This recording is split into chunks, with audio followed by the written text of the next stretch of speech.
Você já se sentiu como se estivesse no meio de uma tempestade constante?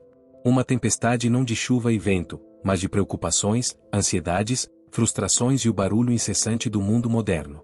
Buscamos refúgio em tantos lugares, em um final de semana de folga, na compra de algo novo, na aprovação de alguém que admiramos. Esses refúgios podem até nos dar um alívio momentâneo, uma trégua. Mas a tempestade, invariavelmente, retorna. E se eu te dissesse que existe um abrigo que podemos construir dentro de nós mesmos? Um abrigo que não depende do clima lá fora, que permanece firme e seguro, não importa quão forte seja o vendaval. Os antigos filósofos estoicos, mestres na arte de viver, chamavam esse abrigo de paz interior, ou ataraxia, uma tranquilidade da alma. E eles nos deixaram um mapa claro de como construí-lo. O material principal, o único alicerce verdadeiramente inabalável, não é o dinheiro, a fama ou a saúde. É a virtude. A ideia de que a virtude é o caminho para a paz pode soar um pouco antiga, talvez até abstrata demais para os nossos dias. Mas eu te convido a ficar comigo nesta jornada, porque vamos desmistificar essa palavra e descobrir como a prática diária da virtude é a ferramenta mais poderosa e concreta que temos para navegar a complexidade da vida e encontrar uma paz que não seja frágil, mas sim, resiliente e duradoura. Se você está em busca de uma mente mais serena, de mais força para enfrentar os desafios e de uma sabedoria que se aplica a cada momento do seu dia, este conteúdo é para você. Então, já deixa o seu like e se inscreve no canal, porque hoje vamos construir juntos os pilares da sua fortaleza interior. O que realmente significa paz interior?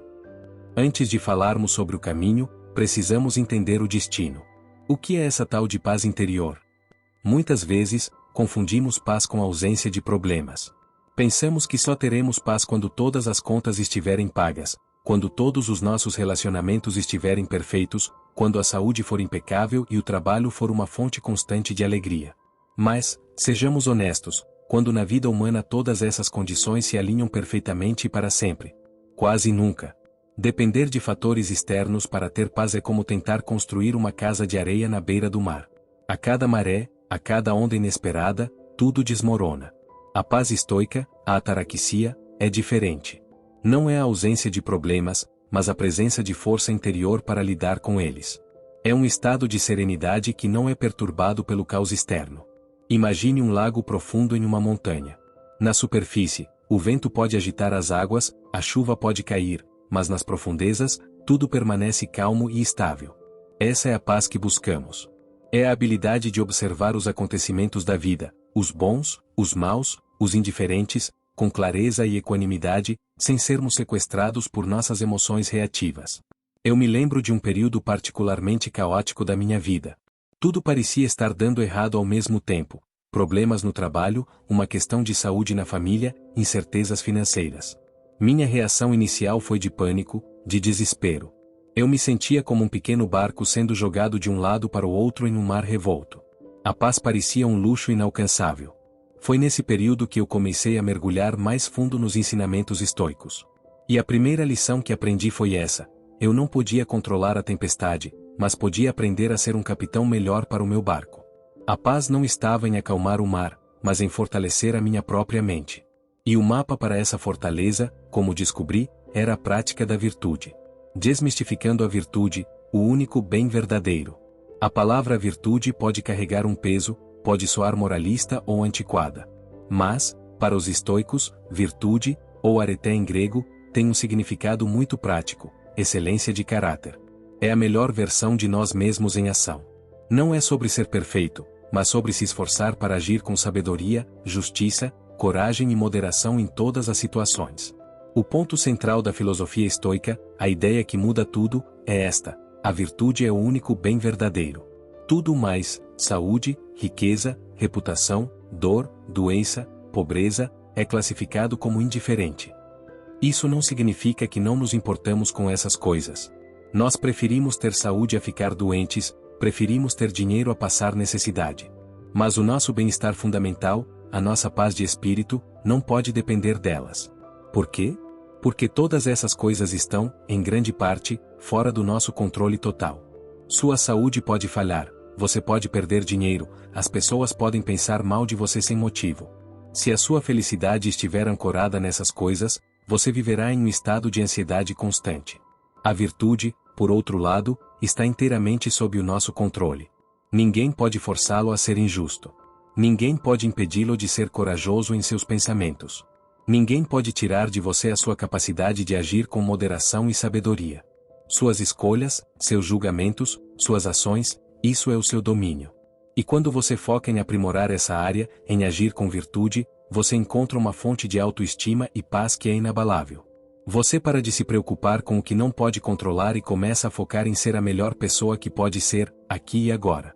Para tornar isso mais concreto, os estoicos dividiram a virtude em 4 pilares interligados. Vamos explorar cada um deles como um caminho direto para a paz. 1. O caminho da sabedoria. Sofia prudentia ver o mundo com clareza. A primeira virtude, e talvez a base de todas as outras, é a sabedoria. Mas não estamos falando de sabedoria no sentido de ter um QI alto ou de acumular fatos. A sabedoria estoica é a arte de fazer julgamentos corretos. É a capacidade de ver o mundo como ele é, e não como nossas emoções, medos e desejos o pintam. O principal instrumento da sabedoria estoica é o que eles chamam de dicotomia do controle. Essa ideia, popularizada por Epíteto, é simples, mas profunda. Em qualquer situação, existem coisas que podemos controlar e coisas que não podemos. O que podemos controlar? Nossos pensamentos, nossos julgamentos, nossas escolhas, nossas ações. Em suma, nosso mundo interior. O que não podemos controlar? Praticamente todo o resto. As ações de outras pessoas, o clima, a economia, nossa reputação, o resultado final dos nossos esforços e até mesmo nosso corpo, que envelhece e adoece. A paz é encontrada quando paramos de desperdiçar nossa energia tentando controlar o incontrolável e focamos exclusivamente no que está em nosso poder. Pense nisso. Quanta angústia vem de nos preocuparmos com o que os outros pensam de nós? Quanta frustração vem de tentar mudar alguém que não quer mudar? Quanta ansiedade surge ao nos fixarmos em um resultado futuro que não podemos garantir? Eu costumava ficar extremamente ansioso antes de apresentações importantes. Passava noites em claro imaginando tudo que poderia dar errado, o projetor falhar, o público não gostar, eu esquecer uma parte do discurso. Meu foco estava inteiramente no incontrolável. A sabedoria estoica me ensinou a mudar o foco. Eu não podia controlar a reação do público, mas podia controlar a qualidade da minha preparação. Eu não podia controlar a tecnologia, mas podia ter um plano B. Eu não podia garantir que não ficaria nervoso, mas podia praticar técnicas de respiração para me acalmar. Ao focar no que eu podia controlar, minha preparação e minha atitude, a ansiedade diminuiu drasticamente. A paz veio não da garantia de um resultado perfeito, mas da confiança de que eu estava fazendo o meu melhor com o que estava ao meu alcance. Isso é sabedoria em ação. Como praticar a sabedoria no dia a dia? Comece a se perguntar constantemente: isso que está me preocupando agora, está sob meu controle ou não? Se não estiver, pratique a aceitação. Diga a si mesmo: isso está fora do meu domínio. Vou deixar ir. Se estiver sob seu controle, pergunte: qual é a ação virtuosa que posso tomar aqui e agora? A sabedoria é esse discernimento. É a clareza que precede a paz. 2. O caminho da justiça, de Kaiosune viver em harmonia com os outros. A segunda virtude é a justiça. Quando pensamos em justiça, geralmente imaginamos tribunais e leis. Mas a justiça estoica é muito mais ampla e pessoal. É sobre tratar os outros com equidade, bondade, respeito e integridade. É reconhecer que somos todos parte de uma mesma comunidade humana, o que eles chamavam de cosmópolis. Marco Aurélio, o imperador filósofo, escrevia constantemente em suas meditações sobre nosso dever para com os outros. Ele dizia: o que não é bom para a colmeia, não é bom para a abelha. Isso significa que nosso bem-estar está intrinsecamente ligado ao bem-estar dos outros. Agir com injustiça, egoísmo, maldade ou ganância pode até trazer um ganho material de curto prazo, mas sempre cria um conflito interior. Corrói nossa alma e destrói nossa paz. Pense em uma vez que você agiu com inveja ou guardou ressentimento. Como você se sentiu? Provavelmente, houve uma agitação interna, um desconforto. Agora pense em uma vez que você ajudou alguém sem esperar nada em troca, ou que tratou uma pessoa difícil com paciência e empatia. Mesmo que tenha sido difícil, aposto que depois você sentiu uma sensação de integridade, de paz interior. A justiça, para o estoico, é um ato de alinhamento. Quando agimos com justiça, alinhamos nossas ações com nossa natureza fundamental como seres sociais e racionais. Essa harmonia entre nossas ações e nossa natureza é uma fonte profunda de tranquilidade. A paz que vem de uma consciência limpa é uma das mais sólidas que existem. Eu me lembro de uma situação no trabalho onde um colega cometeu um erro, mas a culpa estava prestes a recair sobre outra pessoa. Eu tinha a opção de ficar quieto e evitar problemas, ou de falar a verdade e esclarecer a situação, mesmo que isso criasse um momento desconfortável. Escolhi falar. No curto prazo, gerou um pouco de tensão. Mas a paz que senti depois, a certeza de ter feito a coisa certa, foi imensurável. Se eu tivesse ficado em silêncio, aquela pequena ponta de culpa e desonestidade teria me assombrado, roubando minha paz em silêncio. Como praticar a justiça no dia a dia? Comece pequeno. Seja honesto em suas interações. Trate o caixa do supermercado com o mesmo respeito que você trata seu chefe. Não participe de fofocas. Cumpra suas promessas. Quando sentir a tentação de agir com egoísmo, pare e pense na colmeia. Lembre-se de que cada ato de bondade e equidade não é apenas um presente para o outro, mas um passo em direção à sua própria paz interior. 3. O caminho da coragem. André enfrentar a vida sem medo. A terceira virtude é a coragem. E, assim como a justiça, a coragem estoica vai muito além da sua definição comum. Não se trata apenas de bravura física em uma batalha. Trata-se, principalmente, da coragem moral. É a força para enfrentar o medo, a dor, a dificuldade e a incerteza com firmeza e resiliência. A vida é cheia de situações que nos assustam. Temos medo de falhar, de sermos rejeitados, de ficarmos doentes, de perdermos quem amamos. O medo é uma emoção poderosa que pode paralisar e roubar nossa paz. A coragem não é a ausência de medo. Uma pessoa corajosa também sente medo. A diferença é que ela não permite que o medo dite suas ações. Ela age apesar do medo, porque sabe que é a coisa certa a fazer. Sêneca dizia: sofremos mais na imaginação do que na realidade. Quantas vezes passamos dias ou semanas ansiosos por um evento, uma conversa difícil, um exame médico, uma decisão importante, e, quando o evento finalmente acontece, percebemos que o sofrimento que criamos em nossa mente foi muito pior do que a realidade. A coragem é a virtude que nos ajuda a quebrar esse ciclo. Eu tive um medo terrível de falar em público por anos. O coração disparava, as mãos suavam, a mente ficava em branco. Cada oportunidade de falar era uma fonte de angústia. Eu poderia ter evitado essas situações para sempre, assim, evitado o desconforto. Mas isso seria viver uma vida menor, uma vida governada pelo medo. A abordagem estoica me ensinou a ver cada oportunidade não como uma ameaça, mas como um campo de treinamento para a coragem. Eu comecei a aceitar pequenos convites para falar. Eu sentia medo todas as vezes. Mas eu focava em fazer o meu melhor, em servir ao público, em ser autêntico. E a cada vez que eu enfrentava o medo e sobrevivia, a coragem crescia e o medo diminuía. A paz veio não quando o medo desapareceu completamente, mas quando eu percebi que era mais forte que ele.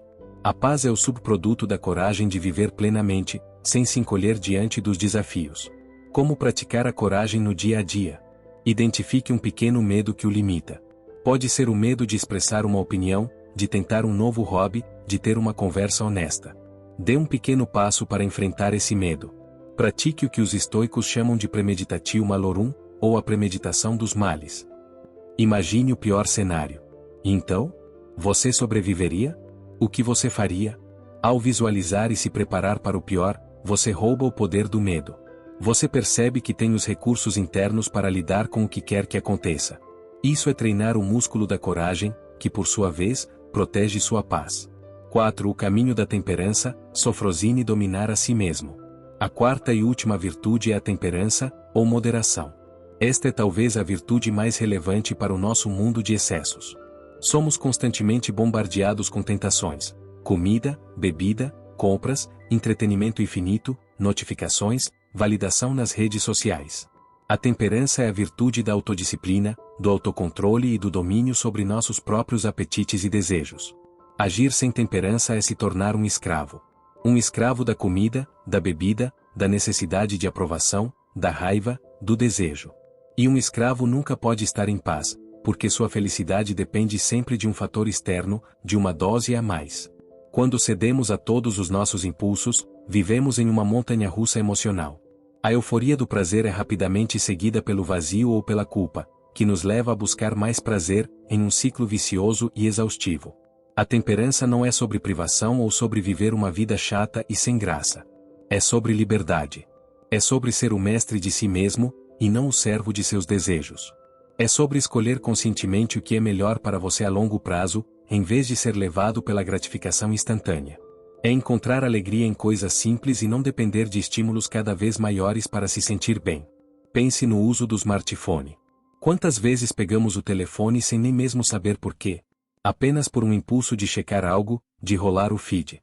E quando vemos, 1 hora se passou. Sentimos uma leve sensação de vazio, de tempo perdido. Isso é falta de temperança. Praticar a temperança nesse caso seria, por exemplo, definir horários específicos para usar as redes sociais, desativar notificações desnecessárias, ou deixar o telefone em outro cômodo quando estiver focado em uma tarefa ou conversando com alguém. A paz que a temperança traz é uma paz de clareza e de estabilidade. Quando você não é jogado de um lado para o outro por seus desejos, sua mente se acalma. Você se torna mais presente, mais focado. Você para de buscar a felicidade lá fora e começa a cultivá-la aqui dentro. Como praticar a temperança no dia a dia? Escolha uma área da sua vida onde você sente que falta autocontrole. Pode ser na alimentação, nas finanças, no tempo gasto online. Defina um desafio pequeno e realista para si mesmo. Por exemplo, esta semana, não vou comprar nenhum café na rua ou hoje, vou esperar 20 minutos antes de reagir com raiva a uma provocação. Cada pequena vitória no domínio de si mesmo fortalece sua vontade e o aproxima de uma paz estável e autogerada. A jornada é o destino, integrando as virtudes. Essas 4 virtudes, sabedoria, justiça, coragem e temperança, não são caixas separadas. Elas trabalham juntas, como os 4 pneus de um carro. Para ter uma conversa difícil, coragem, você precisa saber o que dizer e quando dizer, sabedoria, precisa tratar a outra pessoa com respeito, justiça, e precisa controlar suas emoções durante a conversa, temperança. A busca pela virtude não é uma busca pela perfeição. Haverá dias em que falharemos. Seremos impacientes, agiremos com medo, seremos injustos ou cederemos a um impulso. E está tudo bem. Os estoicos não eram super-humanos. Eram pessoas praticando todos os dias. O importante não é nunca cair, mas sempre se levantar e tentar novamente. A paz não vem de ser perfeitamente virtuoso, mas do esforço consciente e diário de tentar ser. A jornada da virtude é o próprio caminho para a paz. Cada escolha que você faz, por menor que seja, é uma oportunidade de praticar. A escolha de não reclamar do trânsito. A escolha de ouvir um amigo com atenção total. A escolha de fazer o trabalho difícil primeiro. A escolha de respirar fundo antes de responder com irritação. Cada uma dessas pequenas escolhas é um tijolo que você assenta na construção da sua fortaleza interior. Então, da próxima vez que você se sentir no meio da tempestade, lembre-se do seu abrigo interior. Lembre-se que você tem um mapa e as ferramentas para fortalecê-lo. O mapa são as 4 virtudes. As ferramentas são suas escolhas diárias. A paz não é algo que você encontra, é algo que você constrói. E você pode começar a construir agora mesmo, com a próxima decisão que tomar. A virtude não é um destino distante, é a qualidade da sua jornada, passo a passo, a cada dia. E é nessa jornada que a verdadeira e duradoura paz reside. E aí, o que você vai fazer com essa nova perspectiva? Qual das 4 virtudes você sente que mais precisa desenvolver agora na sua vida? Compartilhe suas reflexões nos comentários. Vamos aprender e crescer juntos nessa jornada. A sabedoria se fortalece quando é compartilhada. Até a próxima!